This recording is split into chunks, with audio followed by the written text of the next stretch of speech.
This is pretty much serious, and I want to talk about it. Let's talk about Shedeur Sanders and some of the trade rumors that's been going around. I mean, Billy Halian is one of the columnists who are writing these things up, and it's been going on since Shedeur was traded himself. If you notice, the Browns traded for a pick to get Shedeur. The Dallas Cowboys just dropped a money bag so heavy it could sink a ship, aiming it straight at the Cleveland Browns for Shedeur Sanders. This wasn't a casual call. This was a loud flex, the kind that shakes the whole league and makes front offices sit up real quick. Yeah, you heard that right. I don't either. Like, what kind of long jump Carl Lewis leap are we making here? They traded up to wreck his career. That's how diabolical the Browns are. They traded up so that they could say, screw the Sanders family. We're going to show him. Yeah, we're going to run a ball into the ground. What he's very clearly saying for anybody with a lick of common sense is when they left the building Friday night, they didn't think he was going to be there in the 5th round. They had already had their quarterback. Of course they weren't still going to consider taking another quarterback when he kept falling and kept falling and kept falling on Saturday, regardless of whose decision it was to move up to get him. As an organization, they made the decision to move up to get him, not because they're trying to tank this poor kid's career, because they have a... Jerry Jones is moving like the N.F.L. is his personal auction block, tossing millions like loose change, acting like he's at Sotheby's bidding on a once-in-a-lifetime masterpiece that nobody else can touch. Did the Browns even hesitate before picking up that phone? We all didn't expect this, of course, but I feel like with God, anything possible, everything possible. I don't feel like this happened, for no reason. All this is of course, fuel to the fire. And under no circumstance, we all know this shouldn't have happened. But we understand we're on the bigger and better things. Tomorrow's the day. We're going to be happy regardless. Legendary. Did Shedeur's agent almost pass out from excitement? Or is this just another classic Cowboys gamble that starts off looking cinematic, but risks crashing like a low-rated summer flick? This whole situation feels less like football and way more like a primetime reality show. Who's really starring here? The quarterback or Jerry Jones himself, soaking up the spotlight like it's opening night? Picture it. Jerry, silver hair glowing, pacing like a showman, mic in one hand and that Cowboys checkbook in the other, firing off offers like he's stacking rare jewels instead of contracts. I'll be honest about Shedeur. I think the plan is to destroy his stock.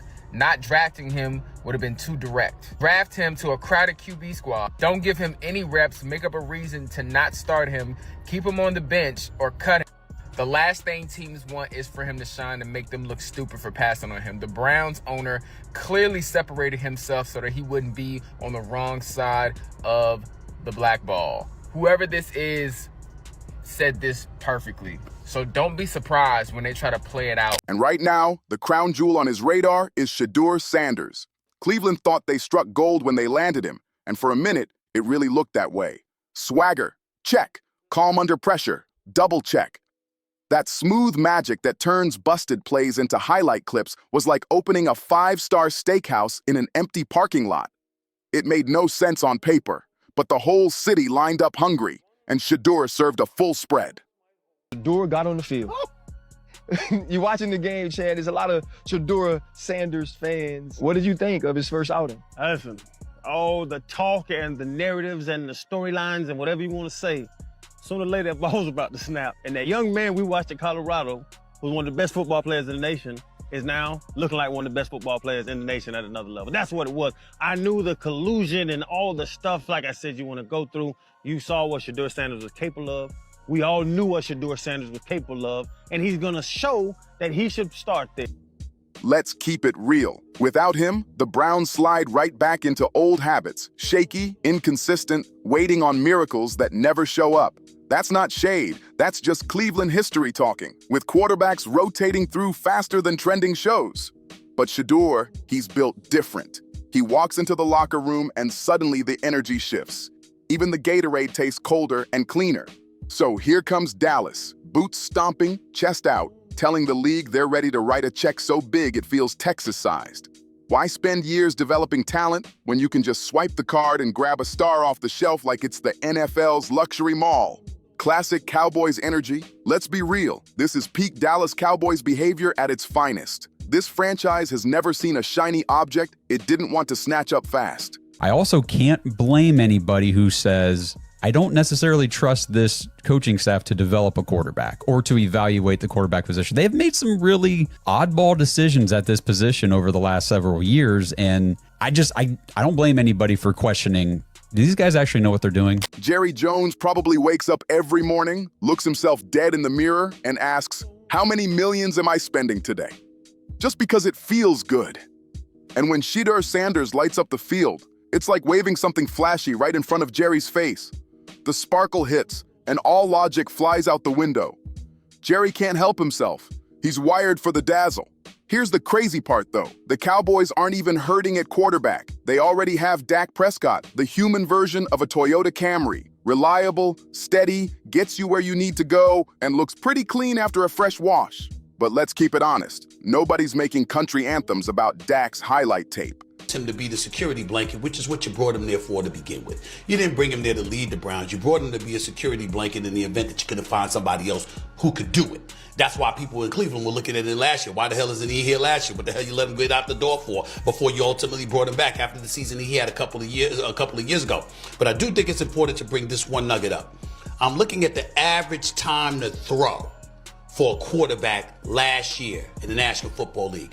Dan, correct me if I'm wrong, but I think it was like at 2.42 to 3.14 seconds, if I remember correctly, based on what I read. Sure. The average time that Shedeur Sanders had to throw the other night was 3.48 seconds. And the reality is that in the National Football League, you know this better than me, Shefty. Obviously, you do too. Meanwhile, over in Cleveland, the Browns are holding Shedeur tight like protective parents guarding their golden ticket. After years of quarterback chaos and nonstop heartbreak, they finally found someone who lets fans stand tall again instead of hiding behind paper bags. And now Dallas comes waving cash and draft picks like they're trying to buy the whole candy aisle in one swipe. Selling Shedeur Sanders now would be like finding water in the desert and pouring it out just to keep the bottle. Pure madness. But of course, here come the Cowboys, undisputed kings of chaos, throwing Shedeur straight into the spotlight like a spark landing on dry grass. You can already see the headlines exploding. Quarterback controversy, locker room tension, Dak versus the future. But I'm going to answer this question by saying Shedeur Sanders. And I'm going to tell you why. I think he's being set up to fail. That's right, I'm going to say it. Okay. Here we are on national television, right? There's been 11 practices, if I remember correctly. He's been starting against he's been playing against the third unit. He's fourth on the depth chart. And then suddenly you throw him into the start lineup, and he hasn't had any reps with the first team at all. Think about that. So you're just gonna throw him to the wolves like that, huh? I mean, you know, if he had first team snaps in practice, I don't say that. The debates would be endless, the takes nonstop, and the media storm completely out of control. Dak wouldn't just be glancing over his shoulder, he'd be mentally building a full-on panic bunker inside that locker room. And Jerry Jones, oh, he'd be loving every second of it like it's must-see TV. You can picture it now. Jerry parading Shedeur Sanders around a TNT stadium, smiling wide, soaking up cameras, treating him like the second coming of Cowboys greatness. But let's not get it twisted. This isn't just football. This is ego, power, and pure spectacle. The Browns are fighting to hold on to relevance, while the Cowboys are trying to buy back glory that slipped away years ago. And through all of it, Shedeur just wants the ball in his hands to prove once again that when opportunity knocks, he doesn't answer politely, he kicks the door wide open. More of the subtle things we're noticing. A lot of franchises, yes, although they were part of the collusion, I don't think the collusion told them they can't then go and either sign for Shedeur or trade for Shedeur Sanders, meaning that the logics and optics that are being used is more of, okay, we did our part, we didn't draft him in the first, second, third, fourth, or whatever, but there was no stipulations in the collusion contracts where we can't pick him up. So a lot of trade offers been made to get Shedeur Sanders in the last 3 months. I'm talking about a lot of trades offers, that is, and the Cleveland Browns have been the organization that's been denying. For Cleveland, holding on to Shedeur Sanders is like a broke college kid guarding their last pack of ramen like it's gold. You're not giving that up for anything. But here comes Dallas, waving temptation like a 5-course feast, steaks sizzling, lobster dripping butter, dessert stacked sky high like a Vegas buffet. Still, Cleveland knows better. They've been burned way too many times to fall for the shine again. This franchise has chewed through more quarterbacks than the Kardashians have brand deals. Hype, heartbreak, rinse, repeat, hope in, disappointment out, year after year. The thing I would say is that they're desperate. They're very desperate. Like the entire organization is desperate. And if you really think they're going back to the coaches' offices and all getting around the table after sessions and being like, guys, Shedeur's. And then suddenly, Shedeur shows up. The one guy who doesn't disappear after 3 games, the one who stays. So yeah, Cleveland is gripping tight. For once, they've got something real, something solid, something that doesn't vanish by week 4. But Jerry Jones, he's not built to hear the word no. The moment Shedeur Sanders steps on that field, you already know Jerry's got the Browns front office on speed dial before breakfast, probably pitching offers hotter than Texas asphalt. How about 3 first-rounders and a truckload of Texas brisket? You can almost hear it. And if that doesn't work, don't worry. The next call probably comes with naming rights. Welcome to Jerry World 2.0. That's classic Jerry. Flashy, relentless, always acting like the spotlight was custom-made for him. Meanwhile, poor Dak Prescott is sitting there like a kid watching his parents bring home a brand new puppy, smiling on the outside, hurting on the inside, because he knows exactly who's about to steal all the attention. At first, Dak's got that polite grin, but deep down, he feels the shift coming.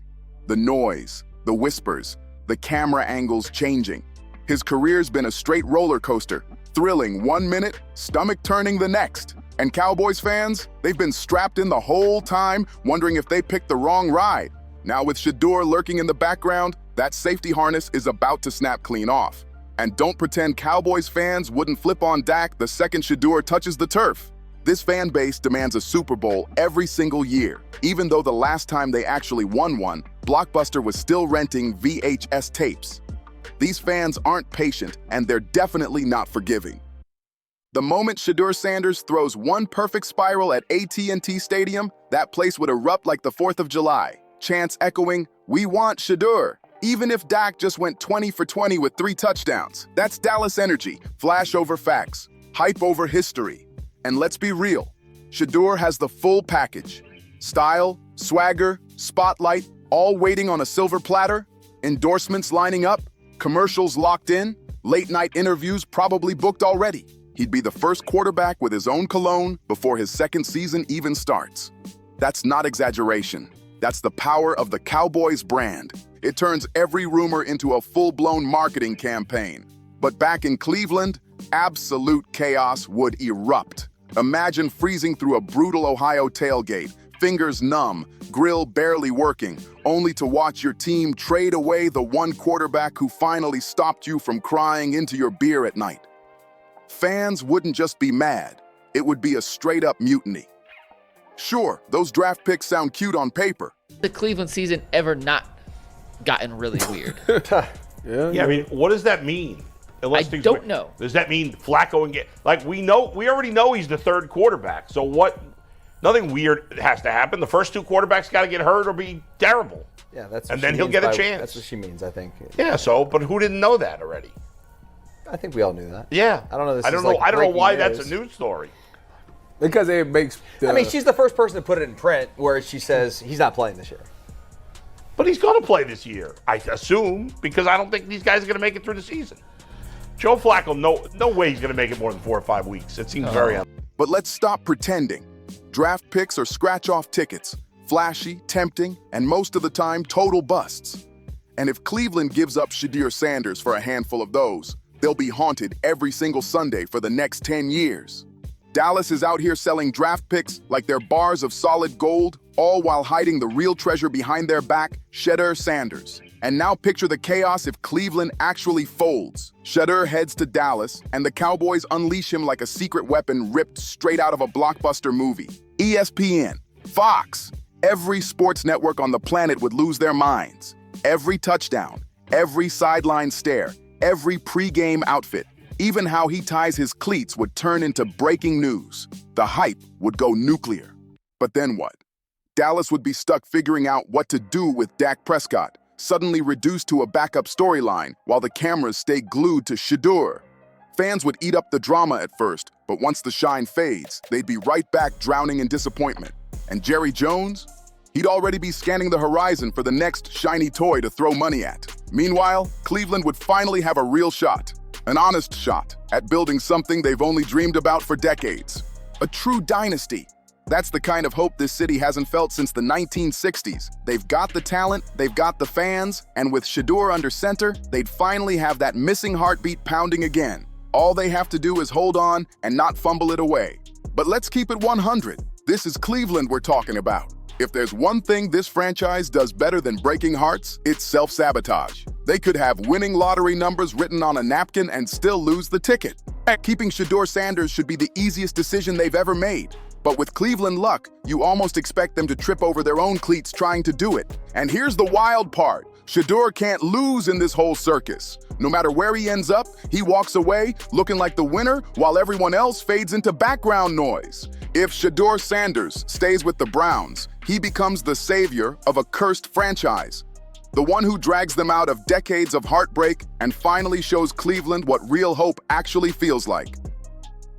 But if he takes that leap to the Cowboys, he instantly becomes the NFL's next megastar, front and center under the brightest lights in all of sports. Either way, Shedeur has the upper hand, and both sides know it. Dallas is desperate to prove there's still a championship monster hiding behind that America's team label, not just a dusty slogan left over from the 90s. Meanwhile, Cleveland is fighting for something way deeper. They're trying to prove they can actually build something real, something fans can believe in without needing therapy sessions every Sunday. And right in the middle of all this chaos stands Shedeur Sanders, cool as ice, unbothered, fully aware that no matter which jersey he puts on, the cameras are coming with him. By week 10, the noise will be deafening. Fans screaming his name, headlines running non-stop. This man doesn't just play football, he owns the moment. Make sure you subscribe, like, share, and drop a comment, because this drama is heating up fast, and you definitely don't want to miss what happens next.